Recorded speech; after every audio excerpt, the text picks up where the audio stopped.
Hey, it has obviously been a while since a video. I think Galaxy Shuttle was the last one you saw. I have been planning to review a certain figure, but with a certain thing going on that I will talk about in this video, which is the main reason of me doing this video. I haven't done one since Galaxy Shuttle, so let's get on to talking about bots that I got recently. We're not going to go in that order, really. We're just going to talk about ones, that I have bought since Tarn, Galaxy Shuttle and Breakdown. Twitch got her because she's my favourite character in Earthspark, along with Megatron. Nightshade is also getting very interesting. I really like Nightshade as a character. Really can't wait to see them as a figure, because obviously they are hinted as being a deluxe, like she was. She's really good for a little kiddie figure. I don't buy figures that don't fit legacy style figures anymore. Saying that, Scourge from Rise of the Beast is very much on my radar. She was good. 15 quid from Smiths, the other ones were £20, so not really much missing out, but she's a really good figure. Looks as well good next to the other legacy bots, really, which is not legacy, but you know what I mean.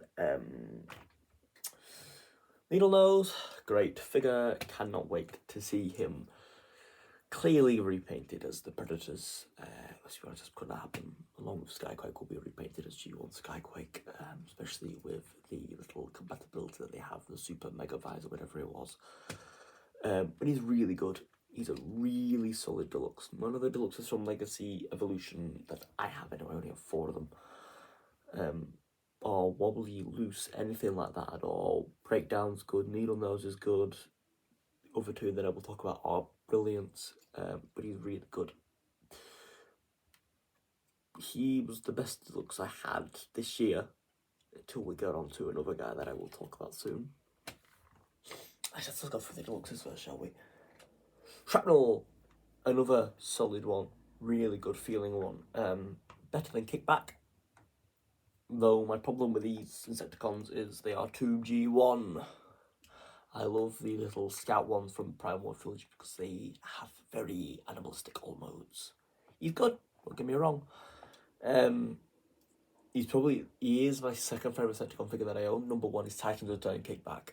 That is one of my favourite figures of all time. But this guy's really good.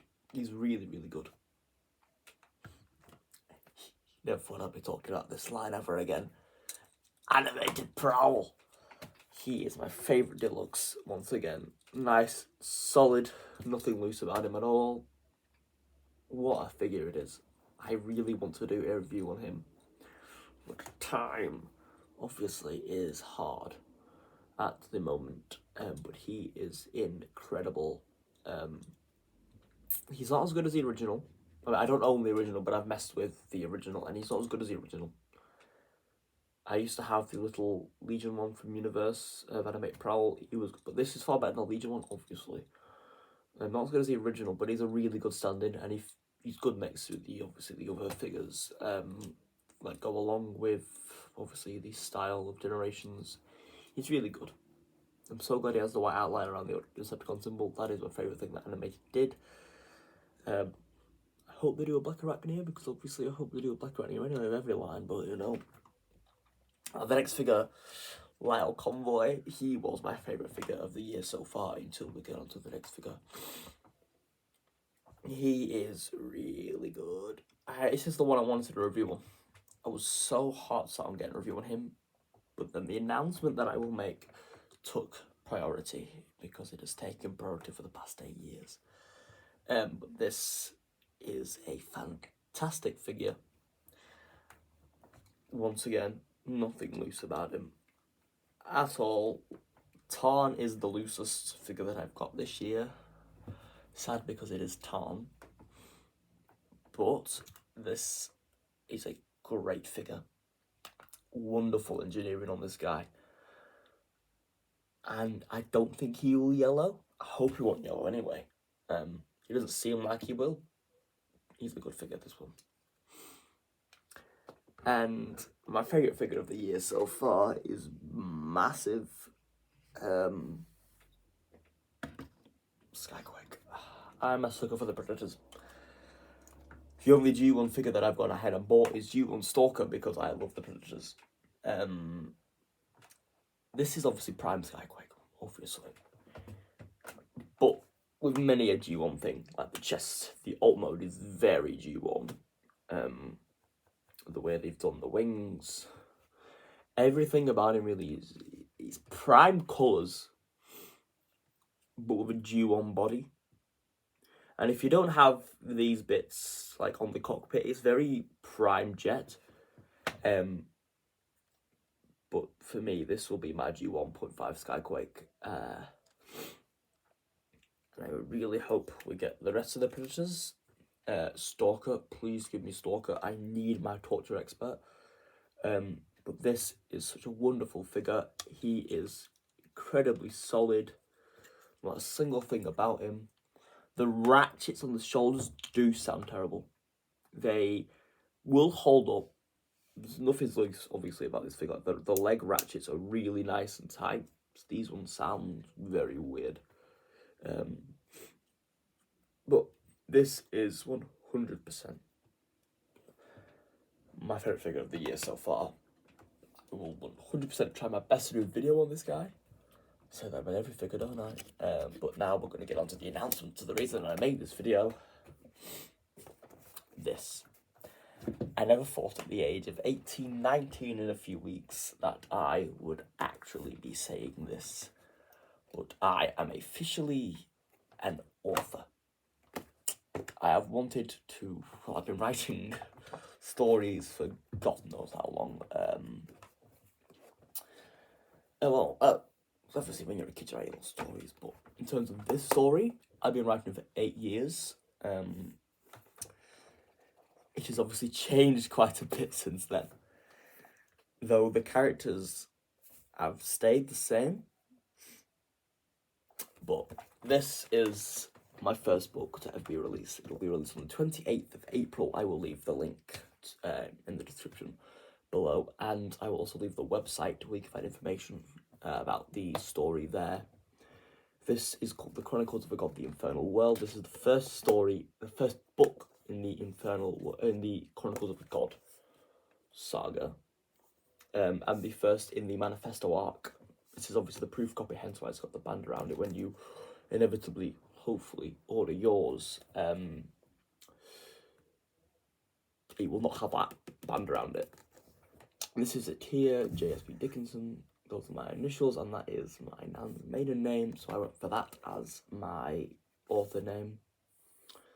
I'm really happy with how this has turned out.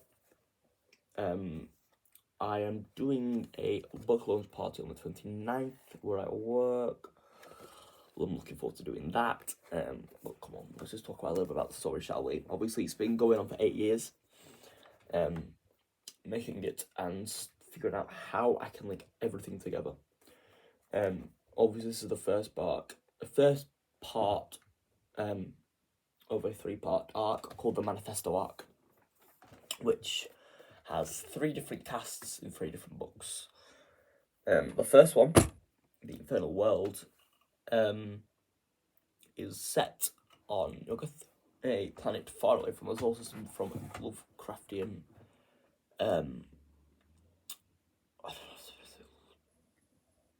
Lovecraftian horror story. Yuggoth, that's what that planet's from. And originally the story was going to have Cthulhu as the big bad. It didn't fit the story at all, having Cthulhu as the big bad. No. So Barbatos is the big bad of the story and the main character of this book.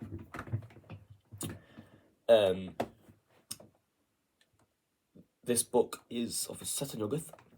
It is about a tyrannical ruler, Barbatos, who is said to be from hell. And he... I think the best way to describe it without giving spoilers, really. I mean, let's just read the blurb, shall we? Yuggoth used to be a rich and thriving planet, smothered in wealth and prosperity. However, that all changed 22 years ago when Barbatos, one of the 2 billion princes, turned against the crown and morphed Yuggoth into a physical manifestation of hell. All of the riches turned into poverty, and all of the life was sucked into the abyss of Barbatos's tyranny. If anyone tried to stand up against the dictator, his privy council was sent to deal with them. Only one person knew all of the ins and outs of how Barbados operates. Only one person knew the weaknesses of the devilish tyrant. Only one person knew the good that laid in the black void of the warmonger. Viceroy Boleyn, Barbados's very own brother.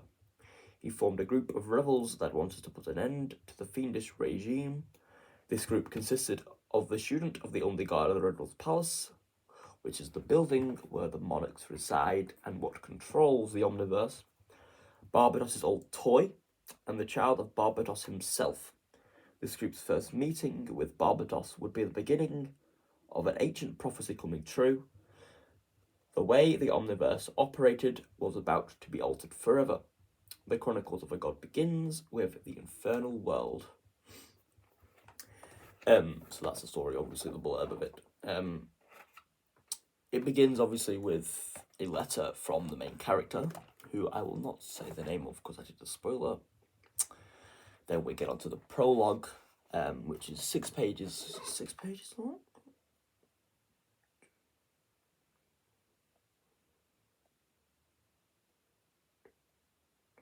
It is 8 pages long, and it obviously starts to tell you the story mainly, how everything began, but this is my book. This is the reason I haven't been doing anything for quite a while. I have been trying to keep it a secret because I didn't want it to come out that I was doing it, and then it never actually come into fruition. But I will leave a link down below where you can pre-order the ebook. Sadly, the paperback isn't ready for pre-order yet, but that will be out on the same day as the ebook, on the 28th of April. That will be able to be ordered then. It would probably come within a week of you ordering it, just like it is when I order the proof copies of the ebook. The website will give you information about moi here.